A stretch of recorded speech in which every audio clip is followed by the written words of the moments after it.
హైదరాబాద్లోని కొండాపూర్లో విద్యుత్ షాక్ తగిలి ఓ కార్మికుడు మరణించాడు. రాఘవేంద్ర కాలనీలోని 11 కేవీ లైన్ మరమ్మతులు చేస్తూ ఉండగా ఆనంద్ అనే కార్మికుడు విద్యుద్ఘాతానికి గురయ్యాడు. మృతుడి కుటుంబానికి న్యాయం చేయాలని డిమాండ్ చేస్తూ కేపీహెచ్పీ కాలనీ డీఈ కార్యాలయం వద్ద మృతదేహంతో కార్మిక సంఘాల నాయకులు, బంధువులు ఆందోళన చేశారు.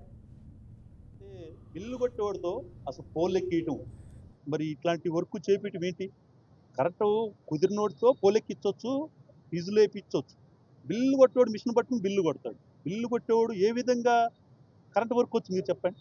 ఆ విధంగా అర్జెంట్ వర్క్ ఉందని వర్కర్ లేరని చెప్పేసి ఇష్టానుసారంగా పోలెక్కిచ్చి లేకపోతే ఫీజులు మారమని చెప్తే తగిన జాగ్రత్త లేకుండా అతను ఏం చేస్తాడు? అతను పిలిపించాడు, ఊర్లో ఉన్నవాడు వెళ్ళొద్దని తన భార్య చెప్పింది.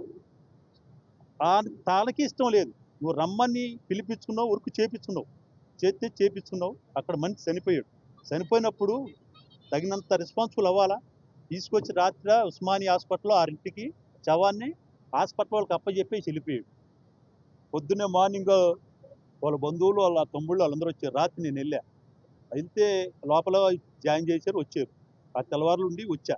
వచ్చిన తర్వాత మా బాబాయ్ ఫోన్ చేశాడు, సరే ఎక్కడున్నావు ఏంటంటే, ఇట్లా ఇప్పుడే ఇంటికి వచ్చాను బాబాయ్ అంటే, మేము హాస్పిటల్ ఆడికి వచ్చాం రారా అంటే, మళ్ళీ పరుగుల మీద పొద్దున్నే లేచి వెళ్ళా. వెళ్తే వాళ్ళు ఊరి నుంచి వచ్చారు. వచ్చి శవాన్ని చూస్తాకి వెళ్ళాలంటే వాళ్ళు పర్మిషన్ లేదంటారు.